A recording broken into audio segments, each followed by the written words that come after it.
સુરત સહિત ગુજરાતભરમાં ચાલી રહેલી એસઆઈઆરની પ્રક્રિયાને લઈને મતદારોને પડતી અગવડતા દૂર કરવા સાથે જટિલ પ્રક્રિયાને સરળ બનાવવાની માંગ સાથે સુરત કોંગ્રેસ દ્વારા સુરત કલેક્ટર અને મુખ્ય ચૂંટણી કમિશનરને આવેદનપત્ર આપી રજૂઆત કરવામાં આવી છે। સુરત કોંગ્રેસ દ્વારા કલેક્ટર અને મુખ્ય ચૂંટણી કમિશનરને અપાયેલા આવેદનપત્રમાં જણાવાયું હતું કે સુરત શહેરમાં એસઆઈઆર પ્રક્રિયા ચાલી રહી છે, જેમાં વિવિધ વિધાનસભા મુજબ મતદારોને ચકાસણી કરીને મતદાર યાદી સુધારણા કાર્યક્રમ ચાલી રહ્યું છે, જેમાં તમામ વિધાનસભામાં ચૂંટણી અધિકારી દ્વારા બીએલઓ તેમજ તમામ કર્મચારીઓ આ કાર્યક્રમમાં મને કમને યોગદાન આપી રહ્યા છે। આ પ્રક્રિયામાં ચૂંટણી પંચ દ્વારા કેટલીક સ્પષ્ટતા કરવામાં આવી નથી, જેને કારણે મતદારોમાં ગેરસમજ ઊભી થઈ રહી છે, જેમાં કેટલાક મતદારો એક જ ઘર સોસાયટીમાં રહે છે, તેમના મતદાન કેન્દ્ર જુદા જુદા તેમજ કેટલાક મતદારોનો તો વિસ્તાર અલગ છે, જેથી ખૂબ જ અગવડતાને કારણે તેઓ એસઆઈઆર પ્રક્રિયામાં મુશ્કેલી અનુભવી રહ્યા છે।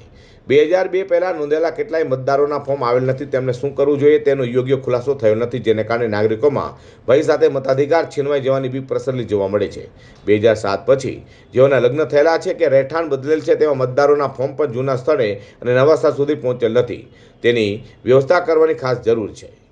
2002 ત્યારબાદથી થયેલા એસઆઈઆર પ્રક્રિયા દરમિયાન નામ અને અટક તેમજ સ્થળ બાબતમાં જોડણીની ભૂલે અનેક મતદારોને ગોથા ખોડાવી દીધા છે, જેને કારણે ભારે અસમંજસતા ઊભી થઈ છે, તેને દૂર કરવાની જોઈએ। સત્તાધારી પક્ષના ધારાસભ્યોની કચેરીમાંથી વગર પુરાવા તેમજ ઢગલાબંધ ફોર્મ બીએલઓને આપવામાં આવી રહ્યા છે, જે અન્યથી તેમજ લેખપક્ષીય પ્રવૃત્તિ જેને તાત્કાલિક બંધ કરવાની તેમજ તેમની કચેરીથી જેટલા ફોર્મ આવ્યા હોય તે તમામને રદ કરવાની જરૂર છે। પરપ્રાંતીય મતદારોના નામ અલગ અલગ રાજ્યોના નોંધાયેલા છે અને કેટલાકના ગુજરાતમાં પણ નામ નોંધાયેલા છે, તેવા મતદારોની સંખ્યા ખૂબ જ મોટા પ્રમાણમાં હોય તેવી આશંકા સહેલી છે અને મતદારોની સંમતિથી એક નામ કમી કરવાની જરૂર છે। મતદારોના ઘર સુધી નહીં પહોંચાડનારા બીએલઓની તપાસ થવી જોઈએ, જે ઘરમાં સિનિયર, મહિલા, વિકલાંગ કે નોકરિયાત વર્ગના ઘરે ફોર્મ પહોંચેલ નથી તે ફરિયાદો દૂર કરવા તેમજ જેમના ઘરે ફોર્મ ન આવ્યા હોય તેમને એસઆઈઆરની પ્રક્રિયામાં કઈ રીતે ભાગ લેવો તેનો યોગ્ય ખુલાસો જનતા સુધી પહોંચ્યા નથી।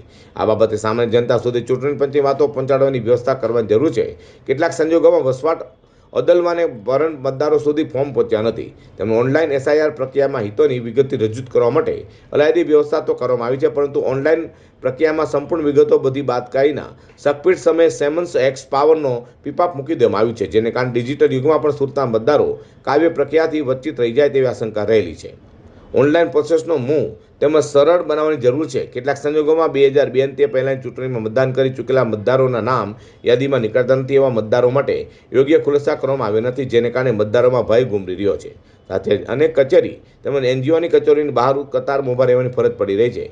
આવા મતદારો ફોર્મની નીચેની કંઈક કોલમનો ઉપયોગ કરે તે ખુલાસો કરવામાં આવ્યો નથી। 2007ની યાદીમાંથી નામ શોધવા માટેની લીકમાં મોટાભાગના નામ સર્ચ થતા નથી। આવી સ્થિતિમાં એસઆઈઆરની પ્રક્રિયામાં અનેક મતદારો પોતાના મતાધિકારો વંચિત રહી જાય તેવી ભીતિ છે। ઓનલાઈન તેમજ ઓફલાઈન પ્રોસેસ સરળ બનાવવા તેમજ નાગરિકોમાં ફેલાયેલા ભયને દૂર કરવાની ખાસ જરૂર છે, તેમ તેમણે જણાવ્યું હતું। ભારતીય સંવિધાન દિવસ છે અને જે ભારતીય ચૂંટણી પંચ અને આ ભારતની સરકારે નાગરિકો સાથે ષડયંત્ર કરી અને તેમના અધિકાર છીનવા માટેનું એક પ્રયાસ કર્યો છે અને એ પ્રયાસ સામે આજે ભારતના નાગરિક, સુરત શહેરના નાગરિક બેહાલ છે, કારણ કે તેમનો મત અધિકાર કોઈ ને કોઈ કારણસર છૂટી રહ્યો છે। આજે તમે ચૂંટણી પંચનું કામ જોશો, 50% અંદર થયું છે, યાની કે 50% લોકોનો મત અધિકાર છીનવાઈ રહ્યો છે। જ્યારે આજે અમે ચૂંટણી પંચ સામે આવ્યા છે કે ભારત દેશનો કે અમારા સુરત શહેરના એક પણ નાગરિકનો મત અધિકાર છીનવાશે તો અમે અમારા બાબા સાહેબ આંબેડકરના આપેલા બંધારણ મુજબ આંદોલન કરશું અને અમારા અધિકારને અમે લઈને રહીશું। એ રજૂઆત કરવા આજે અમે કલેક્ટર સાહેબ પાસે આવ્યા છે। 4 ડિસેમ્બર સુધી એસઆઈઆરની પ્રક્રિયા ચાલી રહી છે, ત્યારે મતદારોને પડી રહેલી હાલાકી દૂર થશે કે કેમ તે બાબતે જોવું રહ્યું, એ બાબતે આવેદનપત્ર આજ કોંગ્રેસ દ્વારા આપવામાં આવ્યું છે।